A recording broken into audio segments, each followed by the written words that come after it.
Director Harish Shankar ఆయన మరొక వీడియోని కూడా రిలీజ్ చేశారు.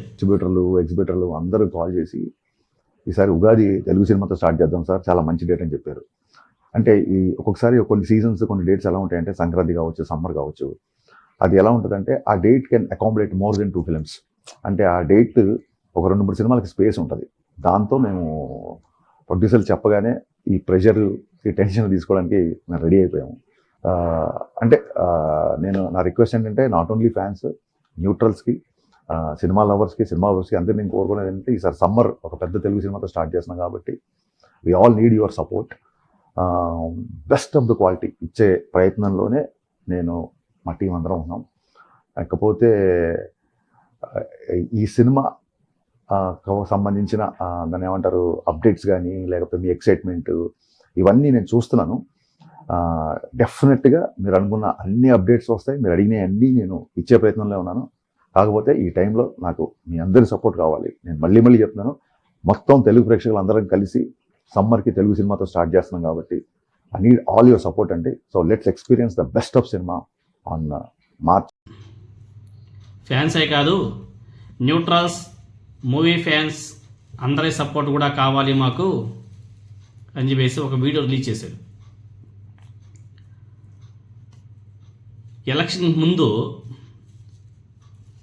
ముందు అంటే ఓటు వేసే ముందు ఇలానే అన్ని మతాల వాళ్ళు, అన్ని కులాల వాళ్ళు ఓట్లు వేయాలి అని చెప్పేసి మాట్లాడుతుంటారు రాజకీయ నాయకులు. ఓట్లు వేసి నెగ్గించిన తర్వాత వాడు క్రిస్టియన్, వీడు ముస్లిం, వాడు హిందూ అని చెప్పేసి మతాల మీద రాజకీయాలు చేస్తుంటారు. ఇది వీళ్ళ బతుకు. వీళ్ళ నాయకుడు చేసేది కూడా అదే కదా. ఈరోజు వచ్చి అందరూ మూవీస్ చూడాలి, నా సినిమాని హిట్ చేయాలి, చూసి ఆనందించాలి. వీడు ఎలానో వీళ్ళ నాయకుడు కూడా అలానే. ఈ హరీష్ శంకర్ అనే వ్యక్తి తీసే లొట్ట పీసు మూవీసు వీడి ఫీలింగ్స్ మాత్రం జేమ్స్ కెమెరాన్ లాగా ఫీల్ అయిపోతుంటాడు. వీడు తీసే లొట్ట పీసు మూవీసు మళ్ళీ వీడి సినిమాలు అందరూ చూడాలంట, ఫ్యాన్సే కాదంట, అందరూ వచ్చి చూసే ఈ సినిమాని హిట్ చేయాలంట. ఒకసారి మీ పవన్ కళ్యాణ్ గారు చెప్పాల్సింది, ఆ రాజకీయ వేదికల మీదకి వెళ్ళి సొల్లు మాటలు చెప్పమని చెప్పేసి, సొల్లు మాటలు మాట్లాడమనేసి. మీ పవన్ కళ్యాణ్ గారు గతంలో అట్లే మాట్లాడయ్యా, వాళ్ళు కావాలా, వీళ్ళు కావాలా, అన్నీ కావాలన్నాడు. లాస్ట్కే అదిగో జగన్ క్రిస్టియన్, అదిగో వాడు ముస్లిం, ఇదిగో వాడు హిందూ, ఇలాంటి రాజకీయాలు చేస్తున్నారు. ఈ హరీష్ శంకర్ గతంలో కూడా ఒక మాట అన్నాడు. గతంలో కూడా ఇలాంటి మాటలే మాట్లాడాడు. ఈ హరీష్ శంకర్ అంటే నాకు బాగా గుర్తొచ్చేది ఏమంటే అంబటి రాంబాబు గారి మీద సటైరికల్ వీడియో.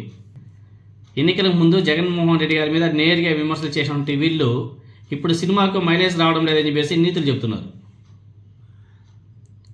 ఎన్నికల నేపథ్యంలో గాజు గ్లాసు డైలాగులు పెట్టి ఇప్పుడు రాజకీయాల ప్రస్తావన లేదని చెప్పేసి అందరూ వచ్చి మూవీస్ చూడాలని చెప్పేసి ఎలా మాట్లాడతారు? వైఎస్ఆర్ కాంగ్రెస్ పార్టీ హయాంలో పవన్ కళ్యాణ్ గారి సినిమాలో వచ్చేటువంటి రాజకీయ అంశాల మీద ఏం సమాధానం చెప్తాడు? నేనేం సమాధానం చెప్తాడు? ఇప్పుడు వచ్చి సొల్లు కబుర్లు చెప్తున్నాడు కదా, అందరూ చూడండి, అందరూ వచ్చి చూడండి అని చెప్పేసి మాట్లాడుతున్నాడు కదా. గతంలో పవన్ కళ్యాణ్ గారి సినిమాలో అంబటి రాంబాబు గారి మీద సెటైర్ వీడియోలు చేయడం, సినిమా ఫంక్షన్లో రాజకీయ ప్రసంగాలు చేయడం వంటి విషయాలు మర్చిపెట్టుకున్నాడు మన హరీష్ శంకర్.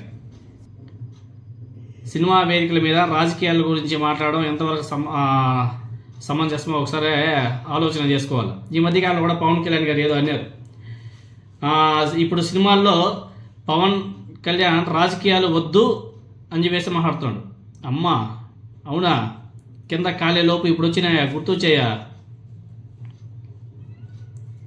మాట్లాడడం, ఇతర పార్టీల అభిమానులు దూరమయ్యారనే అభిప్రాయాలు గట్టిగా రావడం వల్ల మీరంతా కూడా చూసుంటారు. ఇటీవల వచ్చేటువంటి ఒక సినిమా కొన్ని ప్రాంతాల్లో బ్రేక్ ఈవెన్ కూడా రాలేదు. అంటే ఒక రాజకీయ విమర్శ ఒక సినిమా వాడు చేస్తే ఎలా ఉంటుంది అనేదానికి నిదర్శనం చాలా చెప్పుకోవచ్చు. ఇప్పుడు పాపం హరీష్ శంకర్ గారు వీడియోల మీద వీడియోలు వేసుకున్నారు. అందరూ చూడండి, చూసి హిట్ చేయండి. ఫ్యాన్సే కాదు, పవన్ కళ్యాణ్ గారి ఫ్యాన్సే కాదు, న్యూట్రల్స్ వాళ్ళు కూడా వచ్చి చూడాలంట. అమ్మ న్యూట్రల్స్ వాళ్ళు కూడా వచ్చి చూడాలా? నువ్వు తీసే లొట్ట పీస్ మూవీస్ని సిగ్గు